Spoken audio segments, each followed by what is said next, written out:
Please welcome two extraordinarily funny people, the star of Wreck-It Ralph, Sarah Silverman, and the director, Rich Moore. My word. The Oscar-nominated Wreck-It Ralph. You all right? You okay? Yeah, I just got to keep my knees locked. I have the same problem. Happens to me all the time. The Oscar-nominated Wreck-It Ralph, the box office record-breaking Wreck-It Ralph. Must feel pretty good, I imagine, yeah? Yeah. That's pretty good. That's the way you say it. Nice. Yeah, when I say it like that, really. it's my accent. Sarah, you going to go yeah, to it's the Oscars? the English accent makes it sound I'm having an Oscar official. party. An Oscar party? Yeah, So I Rich have gets to friends go, over. but you're not going to that. How's that working out? That seems right to me. Yeah? Yeah, I like watching from home. Fair enough. So, Rich, can you talk about how this movie came to be? Because this concept of a video game character jumping between video games has been knocking around Disney for a while, hasn't it? Well, it's an idea that had been around the studio for about 15 years, and I started working at Disney in 2008. I was invited by John Lasseter to come aboard and develop some ideas for movies. And John had mentioned to me when I started at the studio that they had just shelved the idea again about 6 months previous. And he said, "Do you think that's something that you would be interested, in playing with? Just the idea of the lives of video game characters." And I said, yes, that I would really like to try, taking a crack at it.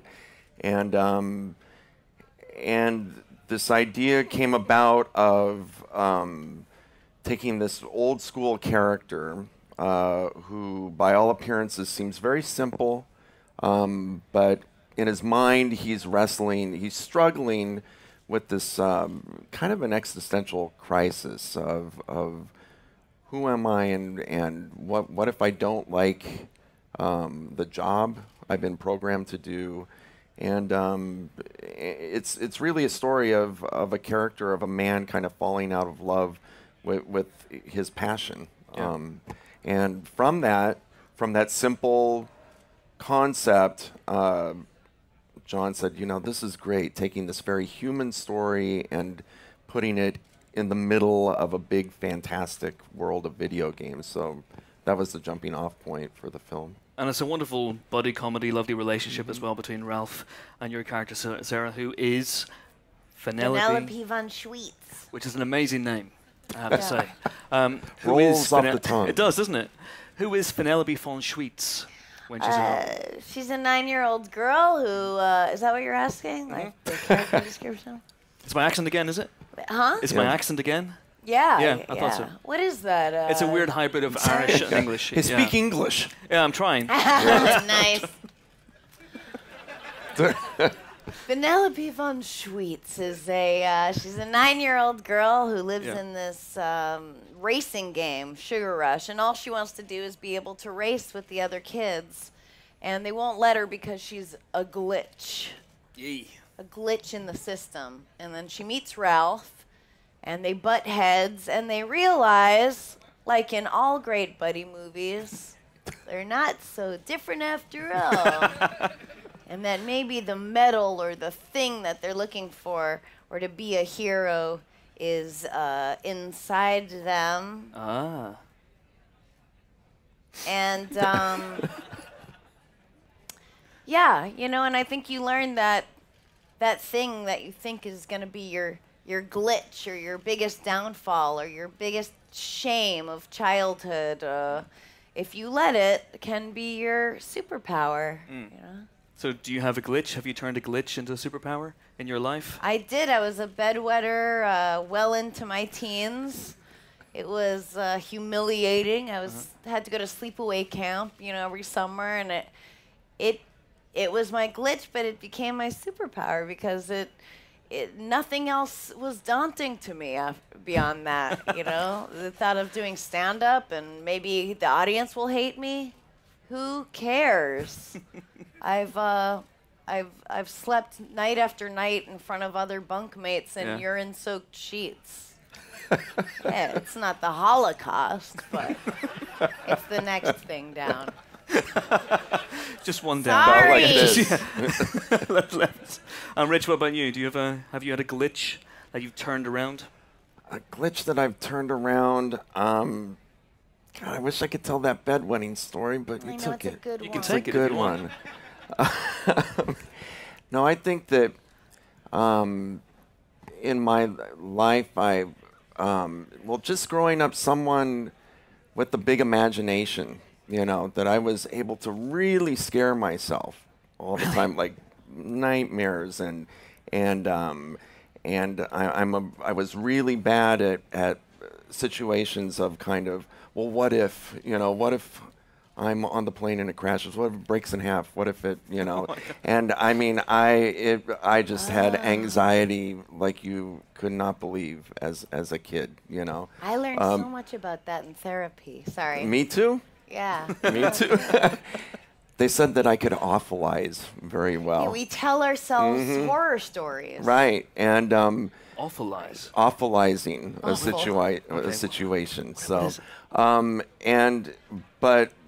but it also works so well in working in animation and in entertainment and telling stories. So it was always just finding that balance of not letting it be something that would freeze me and paralyze me with fear, but use as a tool, that I would eventually use as an adult in what I do. You have the last laugh. You look at those Emmys on your wall, and you go, ha ha ha. Ha. Take that, imagination. Ha. That is the healthy reaction. That's what you should do. Is that what the therapists say you should do, or? Yeah. Yeah, be spiteful. Absolutely. Should we meet Vanellope? Should we take a look at a clip? Yeah. This is I the first think time so. that Vanellope and Ralph meet in Sugar Rush. Let's take a look. I forgot to do this. Oh, that was it. Yeah, very, very serious. So Ralph, obviously, there played by John C. Reilly, and Yes. Rich, you insisted on something that's quite unusual for animation, which is having all the actors in one room recording their dialogue at the same time. Yes, and that's uncommon for animation. Yeah. Usually in animation, especially in features, one actor at a time will come in and record against a reader. John, when he started, said, I don't know if you're going to get my best if I'm just kind of sitting in a void acting against, nothingness. That John, his process works well when he's playing off of someone. So we thought, that, and I thought, well, this is the first time that John and Sarah are in a movie together, playing off of one another. I think we would be shortchanging the audience if we didn't give them that chemistry. Rather than taking snippets of takes from two different records and editing them together. It made real sense to me, to have them together to record. And I think the scenes be whether they're comedic or dramatic, were elevated huge when Sarah and John were able to kind of look into one another's eyes and act against one another. I mean, check this out. It's magic. See? See? This If thing we'd been just in a got completely different that place, much that wouldn't better. have happened. Absolutely. So Sarah, did it help being in the same room as John C. Reilly? And Yeah, hugely. I mean, we were right across from each other and able to look into each other's eyes and play the scene, to each other and with each other. And it the script was so perfect, but we were able to also do takes where we took left turns and digressed or improvised different lines. And I think you wouldn't get that kind of nuancy special sauce that is there if we were just alone in a booth. All right. So did Rich provide you with props or anything to play with when you were? He didn't. No, He and didn't. that's my fault. I'm just gonna say that. And I apologize for that. I'm a I'm truth sorry. teller. That's a disgrace. Yeah, but I he did apologize. provide a lot of cut and sliced fruit, bagels and schmears, Very good. Very good. Yep. and tea. And so how many of you were in the booth at any one given time? It was really always two, because most scenes are with two. You know, it was like John with me, or John with Jack, or John with Jane, or Jack and Jane. You know what I mean? So we didn't have a lot of scenes that were all of us together, and the ones that are the kind of more action-packed scenes. You know. Okay. But you know, and in other movies, they have all these casts, and they all have different schedules, so they go alone in a booth, and it doesn't behoove it as much. But you know, we're pretty. We don't have a lot going on, so we were able to. Rich, did you take that because you worked on The Simpsons? You directed. This man has directed some of the most classic episodes of The Simpsons, Marge versus a Monorail, to name but one. And did you take that from The Simpsons? Do the actors in that show record together? They do. They record mostly together. So, and I think that a lot of that good chemistry, the comedic chemistry, comes from the actors working together. So it's more of a feature animation method of just doing one at a time. So it's definitely something that I was used to, having several people together at once. Okay. But whenever you're in the booth, are there visual cues? I mean, did you know what Vanellope looked like before you started the film? Just have an idea? There were sketches, there were drawings, there were pictures. There was an evolution, you know, of it over time. And as we got later into the production, we would start a lot by looking at footage from other scenes. You know, I would just catch these guys up on where we were in the production. So we would watch animated scenes sometimes. So it was always good just to kind of get everyone, cool. You know, into the mindset of, you know, what the movie was like. So did you keep calling the actors back in as the production progressed? Calling them back in? Yeah, to re-record scenes or to add new stuff? Yeah, we were recording pretty late into the production. So. Are you done now? Is this? No, we still have a few more scenes to do. Back here afterwards. Yeah, we wanted to borrow the back room, and it's available. Yeah. No one's in there at the moment. We needed some running breaths. Yeah, some exertions. Sarah, where did the inspiration for Vanellope come from? Did you base it on anyone or anything that you? Her voice. Her voice, just her voice, her personality, the whole caboodle.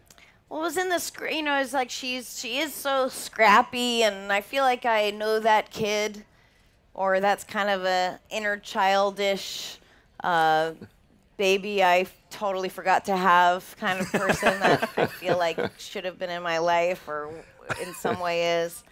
And I really I felt like I completely understood her to be an actor talking about a character in first, second, third person. All right, sorry. It's all good. I just took a long nap. Let's take another look now. This is the just a little bit later on in the Ralph Vanellope relationship. This is another scene in Sugar Rush where a deal is made. Roll the clip, please. Thanks. So I take it for that scene, John was in there doing the whole thing. Yeah. Yeah. What was he smashing? You don't have a The chance. air. That's called acting, isn't it? It's amazing. Rich, can you talk about how you came up with the worlds? Because there are 3 worlds in this movie. At one point there were 4. Is that correct? There were. There were 4. There were originally 4. So you got Sugar Rush. There was Fix It Felix Jr., the 8-bit game. There's Hero's Duty, which is the shooter, the more modern kind of shooter game. And Sugar Rush, the racer. Yep. And then we had one more world that kind of represented Ralph's bottom.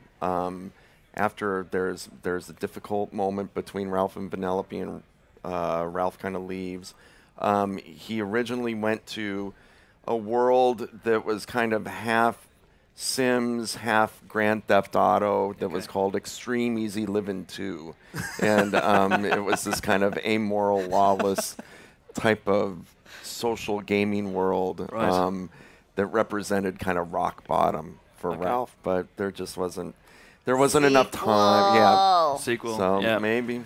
Yeah. How far did you get? Did you record any dialogue for? No, we didn't even record dialogue for it. We discovered pretty early on that it was just too much material for the movie. So we were looking at a 3-hour movie. Ralph, you should see what this lady can do with a ping pong ball. Write that down. Tweet that. And Sarah, can you talk about what drew you to this movie, really? Was it the character? Did Rich have a lookbook full of ideas and concepts and visuals for it? Yeah, but I didn't need much selling. I went up to Pixar and we did a table read, and I mean, it was so good, and I was still kind of in a daze of being wanted by Disney, and it was just so lucky for me that it happened to be just the greatest script and a great experience and a character. Did the gaming side of it appeal to you at all? Yeah, I mean, it is one of those storylines. It's one of those premises that you can't believe hasn't happened yet. You know, it's like when you think of a great joke and it was too easy, and you Google it to make sure no one's done it yet. You know, because you just don't believe that that can be. You know. You guys know, right? You're all comedians. Oh, yeah. It was a terrible example, but you can imagine. You know. When you're a surgeon and you're trying to do a tricky operation, you look it up, see whether it's been done before. Right. I can't believe they've never done an appendicitis before. I'm the first It makes person. so much sense. Take it out. You know that appendicitis is the problem, not the surgery name. That's why he's not a surgeon. Don't correct him. He gets Same. very upset. He Sorry, goes in a won't do really it dark again. place. That's the rub to you guys now. If you have any questions for Sarah and Rich, just raise your hands. And we have roving microphones going around. There's a gentleman right over here. Look at that eager beaver. That's crazy. You were the most bored-looking one of the crowd. I can't believe you have the first question. I'll ask a You were question. almost sleeping. Why couldn't the lecture be more exciting? Probably just hoarding your energy. Serious question. Oh. Okay. Oops. Disney Studios banned the depiction of smoking in their films, which is great because it means that the kids aren't enticed into this killer addiction by watching their role models, etc. Now, have you any idea how that came about? And you think all the filmmakers should be forced to do the same? So what was the questioning? What? Well, Disney banned smoking Oh, in any of smoking. their films, including live-action films or anything, right? Like anything Disney. And he says, Yeah. what do you Do you think know of how that that? came And do you about? think it should be across the board that movies should do that, right? To ban smoking in movies? Sure. Well, I can see Disney, but I wouldn't want to. I don't. Yeah. I what- think that movies are a reflection of art should reflect life in some way. So I mean, to ban something that exists in life, or did, or still Right. does, or would be an odd censorship. But it does look really cool in movies and TV, and so I recently started smoking because Mad Men Because just made it it looks so cool. I gotta say, you look really cool when Watch you smoke. this. Oh man. I do this one. And do you flick it?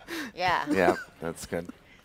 That's cool. Any other questions for Sarah and Rich? Maybe about drinking or removal of graffiti. Who knows? There's a lady here in the second row. What's it like filming a game film about video games instead of just a normal cartoon type thing? Well, I think it was really cool to work with characters like Pac-Man and Dig Dug and Sonic, because to me, like growing up and playing these games as a kid, these characters would be like working with Laurence Olivier and Marlon Brando. For someone like me, we're working with the great Bowser today. So yeah, don't look Bowser in the eyes. You know, just always look at the floor if he addresses you. So for someone who grew up with playing these games, it was great. It was a great experience to work with, and a subject matter it's pretty near and dear to my heart. Like I spent a lot of time, in front of these games, and so it was great. I really enjoyed it. Are you still a gamer now, or are you on your phone On playing my games? phone, Or? I play all the with friends games, and I am so addicted to Dice with Buddies, which is basically, it's Yahtzee, but they don't call the five of a kind Yahtzee. They just call it five of a kind. And I thought that it would be out of my system within 2 months. I've been playing it for about 9 months now, and it's just not going Without a away. break. And I really need help, guys. I need help. This is what they call shooting up a flare. So if anyone afterwards could meet me over to the side, Just I delete would the really, game from really your phone. appreciate it. Just delete it. I don't know. It's Dice with Buddies. It's killing me. They should just call it stolen games that already Yeah, exist. really. Like, where's It's the like friends? Don't get me wrong, I play them, but it's They don't call it boggle. They call it scramble. right. You know, so Clever. Yeah. Sarah, what about you? Do you game these days? Are you on your phone? I do little words with friends Yep. on the toilet when I'm peeing. And I'm no stranger to Scramble, but it gives me so much agita. Yeah. It's like timed. And anyway, let's see. Do you- I played a little. I love Nintendo 64 GoldenEye. Old And school. I you like you it. can't even find it even at a used store anymore. But that's all I wanted to play. My friend Steve Agee and I used to play it constantly. So we were really reminiscing not long ago. And I just went on Twitter and I go, anyone in the West Hollywood area still have a Nintendo 64 with GoldenEye? I got a few responses. And a guy who seemed not crazy came over and we let him play with us. And wow. we let him play with us. But you know what I mean? Like, he's a stranger, but it was cool. His name is Dan. And he let me keep it. And I've been playing that lately. Again, I still Fantastic. remember every nook and cranny of every room. I had an N64 not so long ago, and I got rid of it because I couldn't plug it into my TV. I know. Oh, well. They don't make TVs anymore that fit N64s. It's very, very sad. Anyway, more questions, please. There's a yes, please. You're in the second row. Thank you. And then we'll go to the guy in the third row. I just wanted to know if there are any characters you couldn't get the license to that you wanted to include.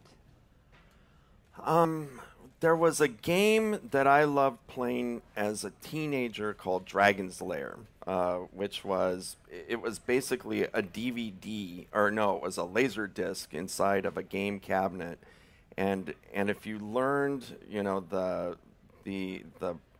all the moves in it, you could watch this entire animated film, and I really loved that game. I loved classic animation, which it was 2D animation, and it was a video game, so it hit in my sweet spot, so it was a real favorite of mine. And the main character was a knight named Dirk the Daring, and that was one that I really wanted in the movie, but there were so many legal issues with Dragon's Lair and Dirk the Daring that one group of people owned the name Dirk the Daring, one owned the likeness, one owned the font that was on the machine. So it was one of those that it became it was so tangled in red tape that we had to forego Mr. Daring, but maybe next time. Maybe next time. There's a gentleman here in the third row. He's had his hand up. Thank you. Hey, first of all, I want to say I'm a big Sarah Silverman fan. I did my dissertation on Jewish humour at uni and Oh, cool. developed quite a crush. So if you not doing anything afterwards, but You got an N64? also GoldenEye? I also want to say 'cause I'm a big Disney fan. I was just wondering, like, what? Then you are going to love this movie. Got both. Yeah. Yeah. I was just curious. Obviously, you've worked in 2D and 3D animation. I was curious as to like what you think, if there's a future for like 2D animation at Disney. For 2D animation, well, I think that that 2D animation is just as can be just as relevant and contemporary as 3D CGI, and I think that it's something that it's something that I would definitely be interested in the future, because that's where I began my career, was in 2D animation. But this movie, it seems such a good fit for computer animation that I never really considered, that it would be a good candidate for 2D. But I don't think 2D animation is going anywhere, especially when we look at the Academy Award nominees. 3 of them are stop motion animation, which talk about an insane process, moving little dolls a bit at a time, you know, and filming one frame at a time. Even that warps my brain. You know, it just seems like that's just a crazy process. And I don't think 2D is going anywhere, and I think that it will always be part of Disney. So I would not mourn it at this time. Sarah, are you a fan of 3D? Not really. Yeah. I mean, I love, well, whatever. First of all, my problem with it is the glasses. I don't like wearing those plastic glasses that they've, like, washed and other people have worn. I feel like it's like wearing a bowling shoe on your face. You know, I can't imagine the amount of fecal matter alone that is on every 3D pair of glasses. Just might contract a bad case of GoldenEye. Huh? Might contract a bad case of GoldenEye. Yeah, that's right. Nice wordplay there. I was waiting all night for that. You have fun with words. Fantastic. So no questions you for... kill Amy. Amy's like dying. You've nothing for Sarah? You wrote a dissertation on her humor and you've got nothing for Sarah? No pressure. No pressure? No, let's hear it. Come on. Let's go. Quick! There's a microphone. There's a microphone. It's your Oh, one God. chance Speaking to to the talk to microphone, Sarah that's fine. Silverman. It's got to be a What to great say? question. Impress her. No pressure. Okay. Sagittarius. That was what I was going to ask, so that's all I need to know. Okay, fantastic. Thank you. There's a lady beside you, actually, who has a question as well. Look at that. I just wanted to know how you ended up getting the role in the first place and how the other actors came across their roles. And the other thing is how they look so much like their characters, especially Ralph. Well, how does anyone get a role in Hollywood? You know? It's like And this so, weird, you know, this 3D animated casting couch. Oh, I have to stop myself from saying so many things in this moment. Let's take a breath. They called me. They called my manager. I think Rich, because of Rich, wanted me. Can Definitely. you believe it? She was wanted. A wanted woman. No, as we developed the character of Vanellope, I always had Sarah in mind for the role because I was really inspired. I'm a huge fan, first of all, just like you, sir. And I was really inspired by her autobiography, The Bedwetter, and especially the early parts of the book where she talked about herself as a little girl. And I would listen to, I had it on my iPod, which I purchased at an Apple store like this. I can't believe you listened to 20 hours of this nasal atrocity. It was good. No. You're hard on yourself. It was good stuff. And just the way that she described herself as naive but inappropriate as a little girl, and I thought that is a great character. And I think that from the beginning, I thought that Sarah playing that character in animation would be gold, I thought. So, and as far as designing the characters, I always loved The Wizard of Oz when I was a little kid, and I loved the way the Cowardly Lion and the Scarecrow and the Tin Man, that you could see the actors underneath the makeup, that they weren't wearing all these appliances where you lost the humanity of those performers. And I really wanted that in this film, you know, because I think there's great things that John and Sarah and Jack and Jane do with their bodies and their faces that I really wanted to incorporate into the characters. I didn't want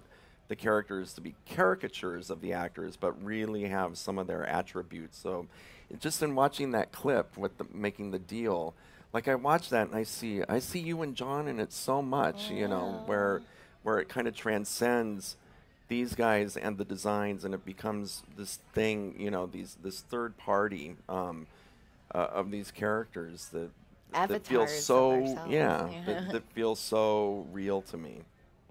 We've got time for 2 more questions. Yes, please. There's a microphone coming right round now. Yeah, hello. Thank you very much for amazing presentation. And I was just wondering, as there are different styles to each game, was it really hard? Was it a challenge to sort of come up with a style that would make them look like they're from the same world?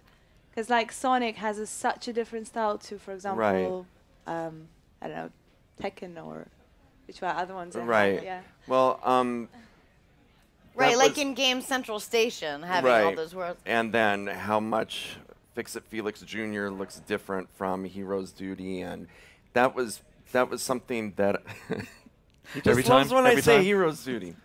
He laughs. I just go. What's wrong with me? And that was something from the beginning that I knew that I really wanted to celebrate the look of the different worlds, that they really evoke the genres of the games that they represented.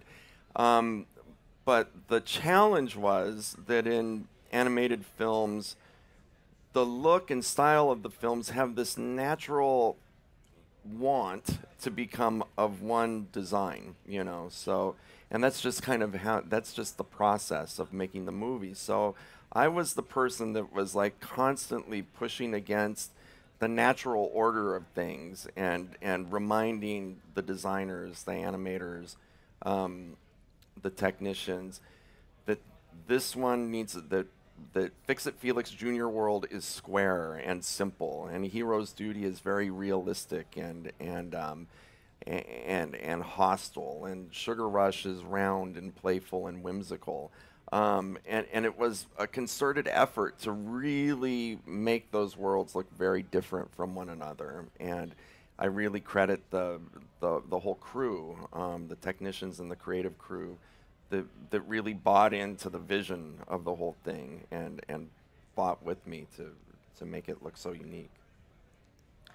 Maybe time for one last question. Yes, please, right here. Make it good. Don't blow this. Yes, this is. Have you written a dissertation? dissertation? The big one. No, I haven't. No. Oh well. Yeah. How did you feel when critics likened the movie to Toy Story and the Toy Story saga? I finally felt like a real human being. You know, finally had some validation. And take that, Mom and Dad. It felt pretty good, I thought. Yeah, I think it's amazing. I mean, who doesn't love Toy Story? And I think the thing that's similar, besides the obvious, which is they're both high concept movies. Mm-hmm. They're you know what I mean? And those can be the death of storytelling if that's what you're relying on.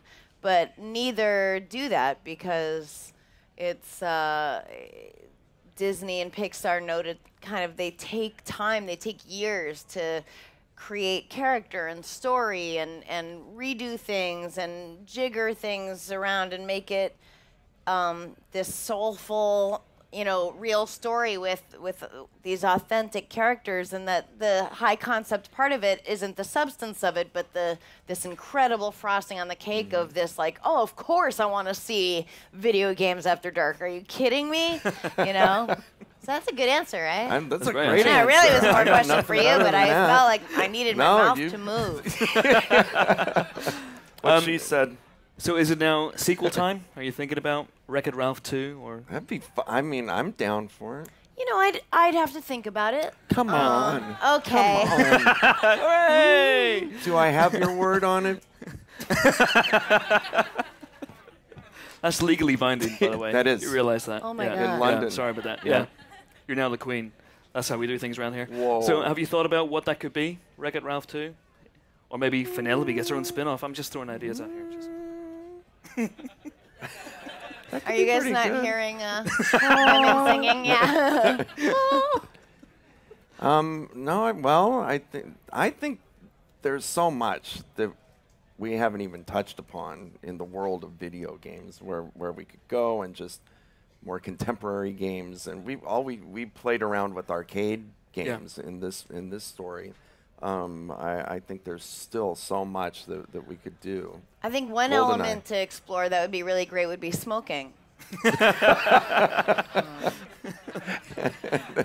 how bad a rap it's gotten. Call it the suicidal lunatic game. Oh. I like that. Good. My God. I like that. Might be a bit of a That's tough good. sell, but Great I quite like it. idea. Okay. I'd This play guy like is asleep and then he just wakes up like in spurts. Gold. It's adorable. And on that bombshell, that's all the time we have, I'm afraid. Thanks so much for coming. Thanks for your questions. Thanks most of all. Sarah Silverman, Rich Moore, thank you very much. So much. Yeah, we sent